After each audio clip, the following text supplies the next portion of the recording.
Hi, I'm Rob, and in this Gems of War video I'm going to show you the strategy I used for this epic trial in Pridelands. I'm going to use 2 times Nisha, 1 times Arnu medal for this to give myself a small head start in mana and a little bit of a boost in damage.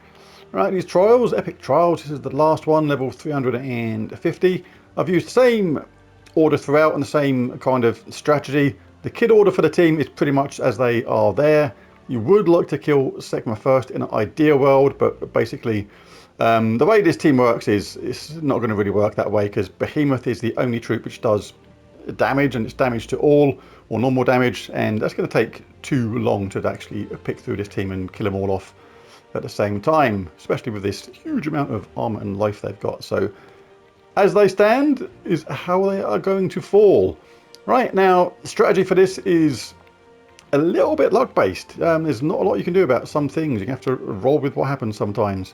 Reduced damage from skulls by 50% means this is a pretty good troop in first place. And it deals damage to an enemy, then converts 5 blue gems to red giant gems. It's also the first troop we don't mind losing if we have to lose someone. So therefore, Ruby Giant, you're in first place. You have to be really careful if you consider casting this. I'm probably not going to cast this in the entire game. I've maybe only cast it twice in all the previous rounds so far. And the reason is, because it only converts 5 blue gems to red giant gems, if there's a huge bunch of blue on there, say 9, 10, 11, you don't want to cast this. If you cast this and that sets up the opposition, you are going to find yourself in an absolute world of trouble, because the enemy uses 3 red troops and 2 of them are really dangerous. Sekma transforms blue to skulls, brown to yellow, and does a lot of damage to an enemy boosted by all other allies' magic. Salamander also does a decent amount of damage and burns at the same time, and Leocorn, if it gets lucky, can charge up the team pretty quickly with those wild cards, so do not want to feed the enemy red. The troop at the top, again, pretty damaging, dealing damage to an enemy boosted by their current life. But if we can get skull hits quite early, we can actually take out these troops fairly quickly if we just get a little bit of luck on our colours. So we've got the Ruby Giant in first place, reduced damage from skulls by 50%. Not going to cast a spell very often. What we're going to do is buff up the Ruby Giant and Second Claw with Second Claw itself and Spirit Mane. Second Claw destroys a 3x3 block. If you get Deathmark gems that appear while playing this, you can actually use this spell to destroy those Deathmark gems, and hopefully that'll wipe out an enemy really quickly. Then it gives magic +1 attack to all allies above and 3 magic to all allies below. So when you cast this, we are going to buff up the attack of our Ruby Giant and do a lot more skull damage than normal. The boost on magic to the enemies below is insignificant, so I probably wouldn't even think about that as a sort of strategy. It's going to be a very small amount, just think of it as a bonus. Spirit Mane gives an ally a magic +1 attack and 2 magic, double the effect if the ally is a Raksha. Now it's a Raksha itself, and a Second Claw is a Raksha, but nobody is. Generally, the way I've done this is if my Ruby Giant is in really good shape when I get to cast Spirit Mane, I will cast Spirit Mane on the Ruby Giant, boosting up its attack even more, and that's been fairly effective so far. If my Ruby Giant gets in a lot of trouble early, I will cast Spirit Mane on my Second Claw, because that is a Raksha, that's going to get double the effect, and it's kind of like an insurance policy to have a second troop on really high attack. Behemoth is mainly here as a bit of a Hail Mary kind of troop. It does damage to walls, softening them up a little bit. It's not going to be that effective. Destroying of those 12 gems can either work in your favour or it can set you up against the enemy, and you can find yourself in a bit of bother. It's just, do you feel lucky when you cast a troop like Behemoth? We will collect 4 matches as we go along. Again, 10 life on 4 or 5 gem matches is quite a lot when you get a lot of 4 matches. So let's dive in and see how it goes. Alright, so let's see what happens. Alright, so always look around for 4 matches. 10 life on 4 or 5 gem matches is handy for Behemoth, but we are looking for red as our main colour, plus 3 red benefit when we collect red. So we'll grab a little bit of that. We can get yellow and purple this way. In fact, I'm going to do that. Do tend to take skull hits when they're there. We don't want the enemy giving them to us. That is too much damage to take. We're not going to survive long. With that kind of skull damage going on, we'll take that 4 match there. Very nice. Not going to cast Behemoth unless it's absolutely necessary. Destroying those 12 gems can help you out, but it can also set you up. All the while we have an element of control over the board. We are going to just to keep things as they are if we can. Right, destroy a 3x3 block, give attack to all allies above, and 3 magic to all allies below. Right, so let's chuck that on. Do it there. How well you survive on this actually depends on luck as well. If this gets to cast again and it targets the same troop, you can die pretty quickly. If it chooses different troops, it could well survive. All depends upon what the AI decides to do.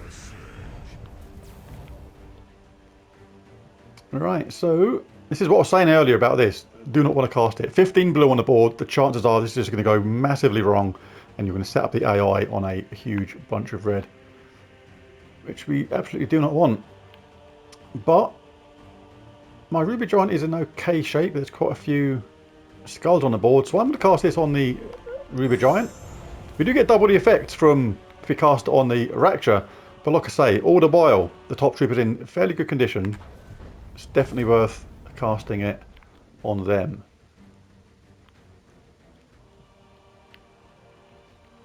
Could take this again, luck. If a skull drops down to here, happy days. If it drops down to there or there, we're giving them a skull hit.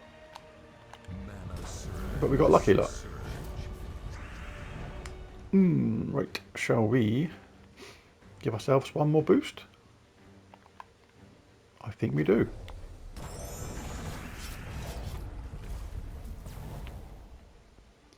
Not too much going on now in our favour. Not too many skulls there. Can soften them up. Get some mana at the same time. If you get lucky with a skull hit, then happy days. Alright, so we're in good condition now. We're actually not doing too bad. I'm going to cast this again. My top troop, 343 attack now and enraged. An insurance policy, if you want to look at it that way, is to cast this troop here on your second one down. That is a Rapture, so you can get double the effect. So if we do lose our Ruby Giant up the top, we do have another troop underneath with high attack. Get those 4 matches. Doing massive damage on these now. Still don't like this cast. Not with 10. No, no, no. No, thank you. I'm not setting you up for a load of red. I'm going to take this because I'm going to get brown and green at the same time. And a lucky extra turn. Alright, so let's cast. See here, you can either cast this again and get another boost to our second troop. Or we can even cast on the first one. Or you can take yellow. Player's choice. If there was a Death Mark gem on the board, I'd have got yellow. No, I wouldn't. No, I wouldn't. I don't think I would have done. No, I'll still go Behemoth. Soften them up. We do have 50% skull reduction. Oh, they just took away a skull hit, which was a bit jammy on their part. See, this is better for the blue. There's only 8 there. We can convert 5 of them to red giant gems.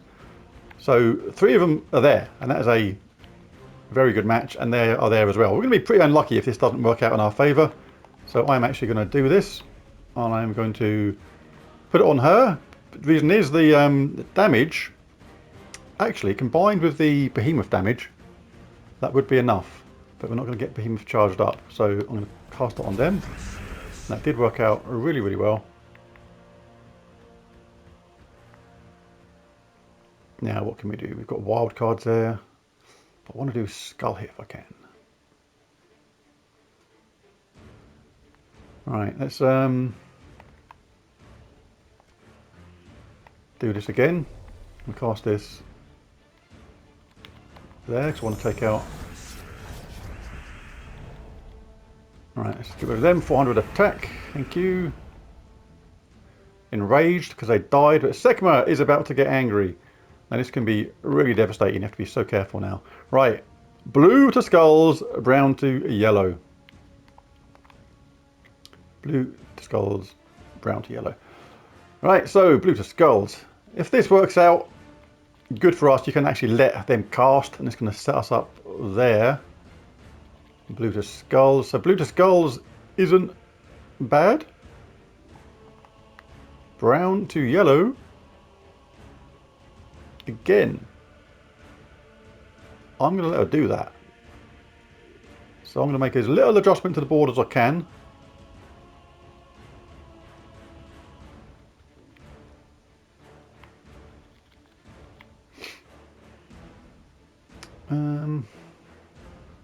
This is pretty much the only choice.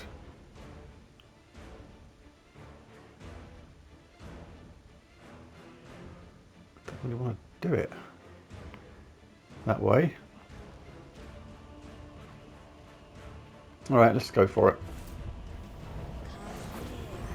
Right, that's okay, I can accept that because we've got 403 attack and we are enraged. This could pretty much be the game right here. So you do have to be a little bit careful. I'm going to take this 4-match there first, see if we get a random skull hit, and that will do the job. So we did lose someone, but yeah, by buffing up your skull attack on them top 2 troops is your best chance to get through this, I think. So there it is, there's the video. That's how I done this epic trial. Let's get me Starry Chimera. And there it is, there's a video. If you enjoyed it, found it useful, helpful, be really cool if you bash that like and subscribe button. It really does help. But most of all, thanks for watching. Catch you again next time. Bye for now.